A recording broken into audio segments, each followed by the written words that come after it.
नमस्कार साथियों, स्वागत है आप सभी का इकोनॉमिक्स इनसाइट्स पर। मैं हूं निखिल वर्मा और आप हमारे साथ में हैं माइक्रो इकोनॉमिक्स का एक बहुत ही बेहतरीन टॉपिक पढ़ने के लिए, जो कि कंज्यूमर बिहेवियर से यानी उपभोक्ता के व्यवहार से जुड़ा हुआ है। दोस्तों, वीडियो में आगे मैं कुछ बताऊं इससे पहले मैं आपको ये बता दूं कि इसके पहले हम लोगों ने जो मार्शल ने जो भी नियम दिया है, जिस अप्रोच को मार्शल ने फॉलो किया है और जिस अप्रोच को यानी जिस दृष्टिकोण को प्रोफेसर हिक्स और एलन सर ने फॉलो किया है, उनके बारे में मैं आपको थोड़ा सा बता देता हूँ। ध्यान से सुनिए। प्रोफेसर मार्शल सर ने जो नियम दिया था, उन्होंने कहा था कि कोई भी वस्तु है, उस वस्तु की जो उपयोगिता है उसको हम क्या कर सकते हैं, माप सकते हैं। उसको हम माप सकते हैं किस रूप में, कोई भी पैसा दे करके जिस पैसे को हम खर्च कर रहे हैं किसी भी वस्तु पर, उस वस्तु को जो हम प्राप्त कर रहे हैं हमारी संतुष्टि उतने रुपए के बराबर होती है। ऐसा मानना था प्रोफेसर मार्शल सर का। ठीक है, यानी उन्होंने किस पद्धति को अपनाया, किस दृष्टिकोण को अपनाया? उन्होंने कार्डिनल अप्रोच यानी गणनावाचक दृष्टिकोण को अपनाया। और वही हम बात करें प्रोफेसर हिक्स सर, तो प्रोफेसर हिक्स सर ने ऑर्डिनल अप्रोच को अपनाया। कहने का मतलब है क्रमवाचक दृष्टिकोण को अपनाया। इन्होंने कहा कि ऐसा नहीं है, कोई भी कंज्यूमर है, किसी भी वस्तु को किसी भी वस्तु को अगर वो कंज्यूम करता है, सपोज डैट अगर उसके पास एक हाथ में जो है एप्पल है और एक हाथ में अंगूर है, ठीक है, समझिए, एक हाथ में एप्पल दूसरे हाथ में अंगूर, अगर वो एप्पल और अंगूर दोनों को कंज्यूम करता है, दोनों को खाता है, तो वो यही बता सकता है कि उसको एप्पल से ज़्यादा संतुष्टि मिली है कि अंगूर से मिली है। या ऐसे कर सकता है कि पहले एप्पल को ज़्यादा वरीयता देगा और अंगूर को सेकंड नंबर पे देगा। ऑर्डर क्रम में रखा, यानी क्रम दिया उपयोगिता को, इससे ज़्यादा हमें संतुष्टि ये मिल रहा है, इसको पहले नंबर पर रखेंगे, इसको दूसरे नंबर पे। उन्होंने क्रमवाचक संख्या दिया है। तो ये जो दोनों यानी प्रोफेसर मार्शल सर और प्रोफेसर हिक्स सर ने जो दोनों अप्रोच अपनाई थी, इस अप्रोच में भी कुछ कमियां रहीं, जिस कमी को प्रोफेसर सैमुअल्सन सर ने दूर किया है, कर दिया। अब जैसा कि यहाँ पे आप देख रहे हैं, उनका जो सिद्धांत था, उनका जो थ्योरी था, जिस थ्योरी के माध्यम से उन्होंने इन दोनों का जो अप्रोच था, उस अप्रोच को दूर किया। वो जो सिद्धांत निकल के आता है वो आता है उद्घाटित यानी प्रकट अधिमान यानी पसंदगी सिद्धांत। इसको हम बोलते हैं रिवील्ड प्रेफरेंस थ्योरी। अब यहाँ पे नीचे देख सकते हैं कि ये सिद्धांत उन्होंने कब दिया था। ये सिद्धांत उन्होंने 1948 में दिया था। 1948 में उन्होंने कहा कि जो प्रोफेसर हिक्स और प्रोफेसर मार्शल सर हैं, उनकी जो कमी है उनके सिद्धांत में, उस कमी को मैं इस सिद्धांत के थ्रू दूर करूँगा। इनका वही सिद्धांत है प्रकट अधिमान सिद्धांत। ठीक है, अब थोड़ा सा मैं इसके बारे में बता दूँ। ये लिखा हुआ है, इसको आप समझ लीजिए कि इसका मतलब क्या होता है। ध्यान से समझिए। लिखा है प्रकट। प्रकट का मतलब होता है कि कोई भी कंज्यूमर हो वो अपनी बातें को बताए, अच्छे से समझा पाए, स्पष्ट तरीके से, तो प्रकट करने का मतलब ये है। और अधिमान का मतलब होता है preference. Preference in the sense कि वो डायरेक्ट ही बता देगा कि हमें ये चीज़ पसंद है, स्पष्ट तरीके से बताएगा। ठीक है, लेकिन अगर आप वहीं पे गौर करिए, जो प्रोफेसर हिक्स सर के द्वारा दिया गया इंडिफरेंस कर्व था, तटस्थता वक्र था, वहाँ पे उस तटस्थता वक्र पे एक समान संतुष्टि मिल रही है किसी भी कंज्यूमर को। किसी भी पॉइंट को अगर वो लेता है, उस पॉइंट पर किसी भी दो वस्तु के कम्बिनेशन है, उस कम्बिनेशन से, उस पार्टिकुलर कम्बिनेशन से वस्तु को एक समान संतुष्टि मिलती थी। वहाँ पे कंज्यूमर ये नहीं बता पाता था कि हमें पार्टिकुलर यही कम्बिनेशन चाहिए, वहाँ पे वो तटस्थ हो जाता था, उदासीन हो जाता था। लेकिन यहाँ पे ये क्या बता रहे हैं? ये बता रहे हैं कि हम जो है ना, वो कंज्यूमर के अधिमान यानी प्रेफरेंस, कंज्यूमर क्या चाहता है, किस पार्टिकुलर कम्बिनेशन को वो खरीदना चाहता है, ये बता रहे हैं। ठीक है, ये रहा आपका प्रकट अधिमान सिद्धांत। ठीक है, आगे हम बढ़ते हैं थोड़ा सा इस संदर्भ में, यानी जो प्रकट अधिमान सिद्धांत लिखा है, इसको अलग अलग इकोनॉमिस्ट ने अलग अलग नाम दिया, अलग अलग इसको कह करके पुकारा। क्या पुकारा? जैसे कि यहाँ पे आप देख रहे हैं, प्रोफेसर तपस मजूमदार, ये एक इकोनॉमिस्ट है। इन्होंने इसके बारे में क्या कहा? इन्होंने इसको कहा व्यवहारवादी क्रम संख्यात्मक। कहने का मतलब है कि इस थ्योरी को हम व्यवहारिक रूप से कंज्यूमर के व्यवहार को गणना करने के लिए हम इस जो है प्रकट अधिमान सिद्धांत को लागू कर सकते हैं। इसीलिए इनको क्या कहा प्रोफेसर तपस मजूमदार ने? व्यवहारवादी क्रम संख्यात्मक। ठीक है, उसके बाद इस सिद्धांत को व्यवहारवादी क्रम सूचक उपयोगिता सिद्धांत भी कहा जाता है। कुछ इकोनॉमिस्ट हुए जिन्होंने अलग अलग इसका नाम दिया है, वो आप यहाँ पे देख सकते हैं। और तीसरी चीज, इसे कुछ और भी नाम दिया सकता है। क्या? मांग की तार्किक सिद्धांत का तीसरा मूल कहा जाता है। इस सिद्धांत को क्या कहा जाता है? मांग की तार्किक सिद्धांत का तीसरा मूल। अच्छा, थोड़ा सा मैं इसके बारे में आपको बता दूं कि जो मांग की तार्किक सिद्धांत का तीसरा मूल है, इसके कहने का मतलब क्या है। ठीक है। इसके कहने का मतलब है कि जो प्रोफेसर मार्शल सर हैं उन्होंने उपयोगिता की बात करी थी। पहली चीज़ तो ये हो गई, पहला सिद्धांत। और दूसरा सिद्धांत जो प्रोफेसर हिक्स सर हैं, प्रोफेसर हिक्स सर ने तटस्थता वक्र दिया था, यानी 2 थ्योरी हो गई यहाँ पे। और ये तीसरी थ्योरी निकल के आती है जो कंज्यूमर के बिहेवियर को परिचय कराती है, कंज्यूमर के बिहेवियर को बताती है कि कंज्यूमर का व्यवहार किस तरीके से होता है। पहले आपने वहाँ पे देखा कि उपयोगिता को माप सकते हैं। अगर हम 5 रुपये दे करके किसी वस्तु को खरीद रहे हैं तो हमें 5 रुपये के बराबर यूटिलिटी मिल रही है, उपयोगिता मिल रही है। फिर प्रोफेसर हिक्स सर आए, उन्होंने कहा ऐसा नहीं है। उन्होंने कहा कि हम जो कंज्यूमर है उसको क्या करेंगे, उसको हम क्रमवाचक संख्या देंगे, यानी वो क्या करेगा, उसकी उपयोगिता को हम क्रम देंगे। दूसरी चीज़ ये कहा, और यहाँ पर ये कह रहे हैं कि हम जो उपभोक्ता है, जो कंज्यूमर है, उसके प्रेफरेंसेस को चेक करेंगे कि वह स्पष्ट रूप से किस प्रेफरेंस को, किस कम्बिनेशन को वो प्रेफरेंस कर रहा है, वरीयता दे रहा है कि हमें पार्टिकुलर यही कम्बिनेशन चाहिए, हम और किसी कम्बिनेशन को नहीं लेंगे। ठीक है, इसीलिए इसको क्या बोला जाता है, मांग की तार्किक सिद्धांत का तीसरा मूल। तो प्रोफेसर मार्शल सर ने दिया, फिर हिक्स सर ने, ये 2 हो गया, और तीसरा सैमुअल सर का, इसीलिए इसको बोलते हैं। ठीक है, आई होप समझ में आ गया होगा। ठीक है, अब आगे देखते हैं।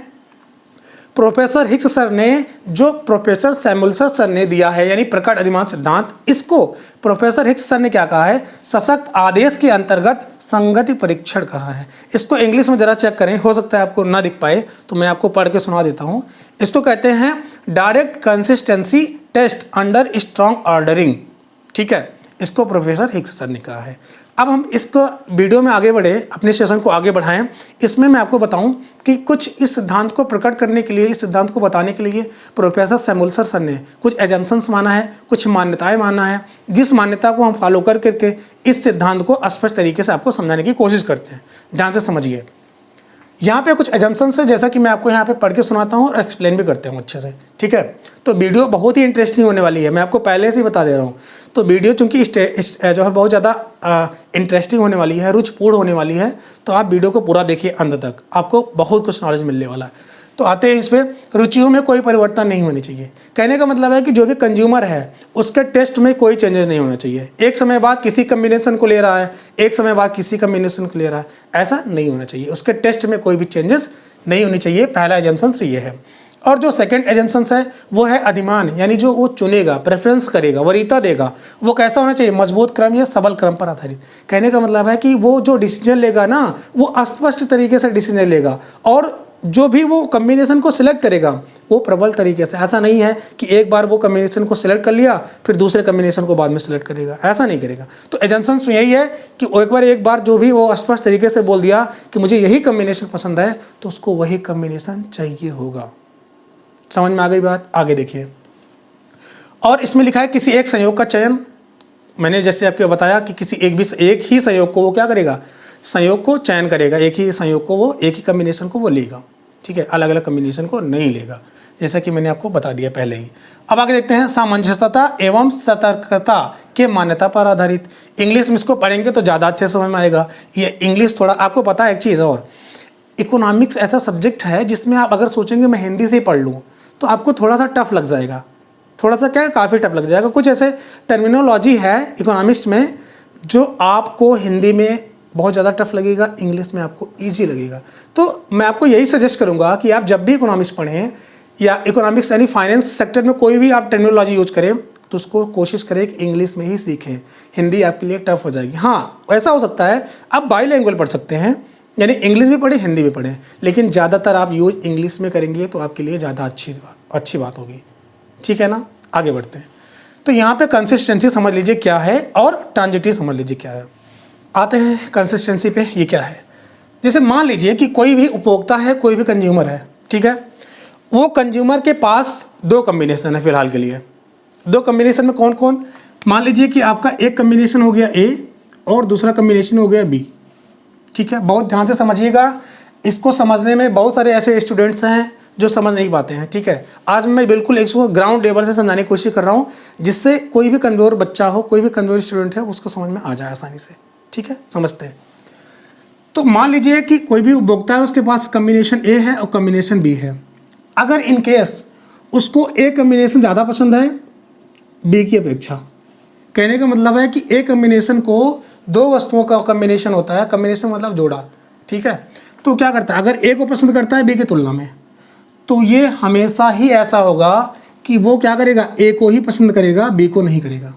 फिर से समझिए, अगर किसी भी कंडीशन में अगर ए को वो ज़्यादा पसंद कर रहा है बी की तुलना में, तो ऐसा हमेशा होगा कि वो ए को फॉलो करेगा, ए को पसंद करेगा, बी को पसंद नहीं करेगा। ऐसा कभी नहीं होगा कि उसको बी पसंद आ जाए ए की तुलना में, ऐसा कभी नहीं होगा। इसका क्या मतलब है, कंसिस्टेंसी। कंसिस्टेंसी का मतलब यही होता है कि हमेशा वो अगर ए को पसंद कर रहा है बी की तुलना में, तो हमेशा ए को ही पसंद करेगा बी की तुलना में। ठीक है, इसका मतलब ये होता है। अब आगे एक वर्ड आपको दिख रहा है यहाँ पे, ट्रांजिटिविटी लिखा है। ठीक है, ट्रांजिटिविटी का मतलब क्या होता है ये समझिए। जैसे मान लीजिए कि कोई भी उपभोक्ता है, अभी उपभोक्ता को कम्बिनेशन ए पसंद है, किसकी तुलना में, बी की तुलना में। ठीक है, कम्बिनेशन ए पसंद है बी की तुलना में, और अगर मान लीजिए बी कम्बिनेशन पसंद है उसको सी की तुलना में, और ऐसे भी हो सकता है सी कम्बिनेशन पसंद है उसको डी की तुलना में, और ऐसा भी हो सकता है ना उसके पास बहुत सारे कम्बिनेशन है, बहुत सारे संयोग ऐसे हैं इनको पसंद करेगा। और ऐसा भी हो सकता है कि जो डी कम्बिनेशन वो चुन रहा है, जो सेलेक्ट कर रहा है, वो ई की तुलना में ज़्यादा पसंद कर रहा हो। तो एक समय ऐसे आएगा कि वह हमेशा ए कम्बिनेशन को सेलेक्ट करेगा ई की तुलना में। ये आपका है ट्रांजिटिविटी यानी सतर्कता। फिर से समझिए एक बार और, अगर वो ए कम्बिनेशन को सिलेक्ट कर रहा है या पसंद कर रहा है बी की तुलना में, और बी की तुलना में मतलब कि सी की तुलना में बी को पसंद कर रहा है, और उसी प्रकार डी की तुलना में सी को पसंद कर रहा है, और ई की तुलना में डी को पसंद कर रहा है, तो हमेशा यही होगा कि ए को हमेशा ई की तुलना में ज़्यादा पसंद करेगा। ये होता है आपकी ट्रांजिटिविटी यानी सतर्कता। आई बात समझ में, आगे बढ़ें। ठीक है, आई होप समझ में आ गया होगा। और मैं आपको एक चीज़ बता दूं, इकोनॉमिक्स ऐसा सब्जेक्ट है ना जिनको आप रटने की बजाय अगर समझने की कोशिश करेंगे, आई होप गारंटी बताता हूँ कि आपको 101% समझ में आएगा। क्यों? क्योंकि यह इकोनॉमिक्स क्या है, एक व्यवहारिक अध्ययन कराता है भाई। इसमें ऐसा क्या चीज़ है जो मैंने आपको बताया है, सारी चीज़ों को मैंने आपसे रिलेट करके बताया है, किसी कंज्यूमर से रिलेट करके बताया है। ऐसा नहीं है कि कोई भी कंज्यूमर जो व्यवहार करता है या हम आप लोग जो व्यवहार करते हैं वो अलग है। हम लोग भी ऐसे ही करते हैं ना कि अगर हम किसी एक ब्रांड को फॉलो करते हैं, दूसरे ब्रांड को फॉलो नहीं करते हैं, तो क्या करते हैं, हमेशा उसी ब्रांड को ही फॉलो करते आते हैं। ठीक है, ये है। अब फिलहाल के लिए ज़्यादा लेक्चर ना देते हुए हम अपने टॉपिक पे आते हैं। तो इस चीज़ को मैं आपको एक डायग्राम पे समझाने की कोशिश करता हूँ कि किस प्रकार से कोई भी उपभोक्ता है वह किसी एक कम्बिनेशन को सिलेक्ट करता है किसी दूसरे कम्बिनेशन की तुलना में। अच्छा, एक चीज़ मैं आपको और बता दूं, जब वो किसी एक पार्टिकुलर कम्बिनेशन को सिलेक्ट करता है तो उसके पीछे दो रीजन है। प्रोफेसर सैमुअल सर ने बताया कि अगर कोई भी कंज्यूमर हो, अगर उसको कई सारे कम्बिनेशन में से अगर एक कम्बिनेशन को वो सिलेक्ट करता है तो ऐसा वो दो कारणों से करता है। पहला कारण तो ये कि हो सकता है कि अदर कम्बिनेशन के हिसाब से जो अन्य संयोग है उसकी तुलना में वो कम्बिनेशन उसको ज़्यादा उपयोगी बनाता हो, उसके लिए वो ज़्यादा संतुष्टि दे रहा हो उस पार्टिकुलर कम्बिनेशन से। ठीक है, और दूसरा रीज़न ये हो सकता है कि जो भी और कम्बिनेशन है उसकी तुलना में वो कम्बिनेशन जो वो एक्चुअल में वो ले रहा है, जिसको अधिमान दे रहा है, जिसको वरीयता दे रहा है, वो कम्बिनेशन अदर कम्बिनेशन की तुलना में सस्ता हो। तो प्रोफेसर सैमुअलसन सर ने यही बताया है कि किसी भी कम्बिनेशन को अगर कोई भी उपभोक्ता सेलेक्ट करता है तो उसके पीछे यही दो रीजन रिस्पॉन्सिबल होते हैं या उत्तरदायी होते हैं। ठीक है, क्या क्या आपको मैंने बता दिया। अब आते हैं हम अपने डायग्राम पे। डायग्राम को समझिए, बहुत ही ध्यान से समझिए। तो मैं नाम दे देता हूँ, जैसे इसका नाम दे देता हूँ मैं, क्या दे दूँ, पी दे देता हूँ, हाँ पी दे देता हूँ यहाँ पे, और ये क्यू दे देता हूँ। ये आपको पता है कि ये पी है और ये क्यू है। ये पी क्यू आपकी एक बजट लाइन है, बजट रेखा है। और थोड़ा सा मैं आपको याद दिला दूं कि इसी जो आपका ये प्राइस लाइन की कीमत रेखा बोले या बजट लाइन बोले, तो बजट लाइन जो बोला गया है इसको प्रोफेसर स्ट्रिगलर सर ने बताया था, और इसी को बजट लाइन को उपभोग संभावना वक्र भी कहा जाता है, उपभोग संभावना रेखा भी कहा जाता है। इसको किसने बोला है? प्रोफेसर सैमुअलसन सर ने बोला है। अगर किसी को भी अगर ये नहीं पता है या बजट लाइन कैसे बनती है, वो हमारी प्लेलिस्ट में वीडियो पड़ी हुई है, आप वहाँ पे उसको जाके देख सकते हैं। ठीक है, अब यहाँ पे आते हैं। तो बजट लाइन क्या है? यहाँ से पी क्यू आपका ये बजट लाइन है, यानी आपका ओ पी क्यू जो आपका ये त्रिकोण बन रहा है, ओ पी क्यू ये आपका त्रिकोण बन रहा है, त्रिकोण। ठीक है, त्रिकोण मतलब ट्राइंगल। ये ट्राइंगल शेप का जो आपका बना है, कहने का मतलब है कि जो कंज्यूमर है, कंज्यूमर के पास अभी फ़िलहाल के लिए इतना ही बजट है कि यहाँ से लेकर के यहाँ तक वो वाई वस्तु को किसी के कम्बिनेशन को ले सकता है, और यहाँ पर ओ एक्स अक्ष है, उस अक्ष पर एक्स वस्तु दिखाई है, यानी ओ से लेकर के क्यू तक यहाँ पर इस रेखा पर कोई भी एक्स वस्तु की मात्रा वो ले सकता है। कहने का मतलब है कि एक्स वस्तु और वाई वस्तु का इस ट्राइंगल के बीच में कोई भी कम्बिनेशन को उपभोक्ता सेलेक्ट कर सकता है, चुनाव कर सकता है। ठीक है, समझते हैं। मान लीजिए कि ये आपकी प्राइस लाइन हो गई, बजट लाइन हो गई, कुछ भी आप बोल दीजिए। तो इस बजट लाइन पर आपको देख रहे हैं ए है, बी है, सी है, तीन क्या है, तीन कम्बिनेशन है। और इस कम्बिनेशन में से जो आपका कंज्यूमर है, जो उपभोक्ता है, वो उपभोक्ता इस कम्बिनेशन बी को सिलेक्ट करता है, अधिमान अपना बताता है। वो भी अधिमान कैसा होगा, प्रबल अधिमान होगा। क्यों? क्योंकि ए बी सी है, इन तीनों कम्बिनेशन में वो बी को सिलेक्ट कर रहा है। और बी को सिलेक्ट करने का इसके पीछे दो ही रीजन है, जो कि मैंने आपको बताया है, कि जो कि प्रोफेसर सैमुअल्सन सर ने बताया है। क्या बताया? कि कोई भी उपभोक्ता अगर किसी भी कम्बिनेशन को वो सिलेक्ट करता है तो उसके पीछे दो ही रीज़न है। पहले रीज़न उन्होंने बताया कि क्या है, अन्य कम्बिनेशन की तुलना में उस कम्बिनेशन से उसको ज़्यादा उपयोगिता मिलती हो, ज़्यादा संतुष्टि मिल रही हो। और दूसरी चीज़ क्या बताया कि हो सकता है अदर कम्बिनेशन की तुलना में, अदर कम्बिनेशन के कंपेयर में वो कम्बिनेशन जो वो सेलेक्ट कर रहा है वो सस्ता हो।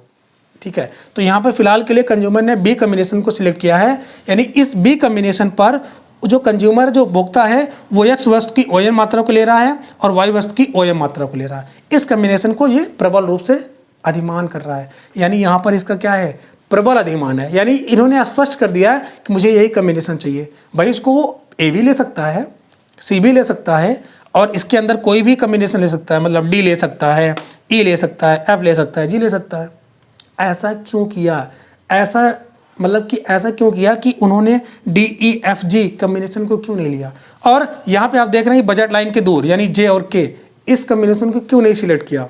इसको समझिए, बड़ी बात है, ध्यान से समझिए। अगर वो डी ई एफ जी इस कम्बिनेशन को अगर वो सिलेक्ट करता है, तो इस कम्बिनेशन को अगर वो सिलेक्ट करेगा तो जाहिर सी बात है उसकी बजट लाइन तो यहाँ तक है। इस कम्बिनेशन को अगर वो सिलेक्ट करेगा तो वस्तुओं और सेवाओं की, वस्तुओं की जो है मात्रा उसको कम मिलेगी। उसके बजट लाइन यहाँ तक है, उसको पूरा अपना पैसा खर्च करना है। ठीक है, तो क्या करेगा, इस बजट लाइन पे आ जाएगा। इस बजट लाइन पर वो बी को सिलेक्ट कर रहा है, और बी को सिलेक्ट करने के पीछे उद्देश्य ये जो मैंने आपको बताया। और अगर ये सिलेक्ट कर लेता है बी कम्बिनेशन को, तो डी ई एफ जी जो कम्बिनेशन है इसको हीन समझता है, निम्न कोट की वस्तु समझता है, इसीलिए नहीं लेता है इसको। ठीक है, जैसे हम लोग भी ऐसे ही करते हैं ना, जैसे हम लोग के पास बहुत सारा रुपया हो जाए, बहुत सारा पैसा हो जाए, तो हम क्या करेंगे, हम वो करेंगे कि जो अच्छी डिमांड वाली है, जिसकी डिमांड मार्केट में ज़्यादा है या जो कॉस्टली है, हम उसी चीज़ को ज़्यादा खरीदेंगे ना। भाई हमारे पास अपार पैसा है तो हम क्या करेंगे, जाएंगे 2 रुपये, 5 रुपये, 1000 रुपये के सामान लेने, तो हम 20-20 हज़ार की सोच पहनेंगे, 50-50 हज़ार की सोच पहनेंगे, लाख की सोच पहनेंगे। ठीक है, और दूसरी चीज़, और ऐसा भी हो सकता है ना कि कुछ आपकी जो बजट है, मान लीजिए एक लिमिटेड बजट है, उस लिमिटेड बजट के ऊपर जो भी सामान मिल रहे हैं उस सामान को आप नहीं ले पाएंगे। उस सामान को इसलिए नहीं ले पाएंगे क्योंकि आपको बजट के बाहर है, आप उसको खरीद ही नहीं सकते। क्यों? क्योंकि आपका उतना पैसा ही नहीं है, इसलिए नहीं खरीद सकते। तो वैसे यहाँ भी है, ये जो कम्बिनेशन है इसको कंज्यूमर क्या करता है, हीन समझता है, इसको नहीं लेता है। और यहाँ पर बी को अपनी अधिमान व्यक्त करता है, प्रकट करता है अपनी अधिमान को, अपनी प्रेफरेंस बताता है कि मुझे बी कम्बिनेशन ही चाहिए। और यहाँ पे जे और के इसलिए नहीं ले सकता क्योंकि ये इसकी बजट लाइन के बाहर है, यानी उसके पास इतना ही इनकम है, यानी पी से लेकर के क्यों तक इतनी ही बजट लाइन है इसकी, इसी के अंदर कोई भी कम्बिनेशन ले सकता है। जे और के क्यों नहीं ले सकता है, क्योंकि इसके बजट से बाहर है। आई होप आपको समझ में आ गया होगा कि ये सब सारी चीज़ें क्यों हैं और किस प्रकार से कोई भी उपभोक्ता है वो अपने अधिमान को किस प्रकार से वो प्रकट करता है। ठीक है, क्योंकि यहाँ पे मैंने आपको बता ही दिया कि और एक चीज़ जो आपको समझने वाली बात है कि बी जो कम्बिनेशन है, बी कम्बिनेशन को वो क्या कर रहा है, बहुत ही ज़्यादा सबल तरीके से, यहाँ पे लिखा हुआ ना मान्यता में, मजबूत क्रम या सबल क्रम पर आधारित है, तो इसको ये स्पष्ट तरीके से बता रहा है कि मुझे केवल बी कम्बिनेशन ही चाहिए, उसके अलावा मुझे कोई कम्बिनेशन नहीं चाहिए। हम लोग भी ऐसे ही करते हैं यार, कभी कभी आप देखो ना, अभी आप मार्केट में जाओ, पापा के साथ, किसी के साथ जाओ, रिलेटिव के साथ, तो आप जाओगे मार्केट में पूरा ढूंढ लोगे, तो लेकिन अंत में आपको वही चीज़ आप लोगे जो आपको पसंद है। और पसंद आपको दो ही तरीके से कर सकते हो, ये तो आपको वो चीज़ें बहुत ज़्यादा पसंद है, ज़्यादा आपको उससे अच्छा लग रहा है, ज़्यादा संतुष्टि मिल रही है, हाँ ये चीज़ लेंगे मुझे ज़्यादा सेटिस्फाई करेगा, तो एक कारण ये होता है। दूसरा कारण ये होता है कि हो सकता है कि हम उस चीज़ को लेना चाहते हैं लेकिन हमारे बजट में नहीं है। बजट में क्यों नहीं? क्योंकि बहुत महंगा है। जैसे यहाँ पे जे और के बहुत महंगा है, बजट में नहीं है तो महंगा लग रहा है। वैसे आप भी करते हैं ऐसे। वो चीज़ हम नहीं ले सकते, वो हमारे लिए महंगा है, हम अपने बजट के ही काम करेंगे, हम अपने बजट में ही से ही क्या करेंगे, सिलेक्ट करेंगे जो चीज़ें मुझे पसंद है, क्योंकि वो हमारे लिए सस्ता है, इसलिए हम उसको ले रहे हैं।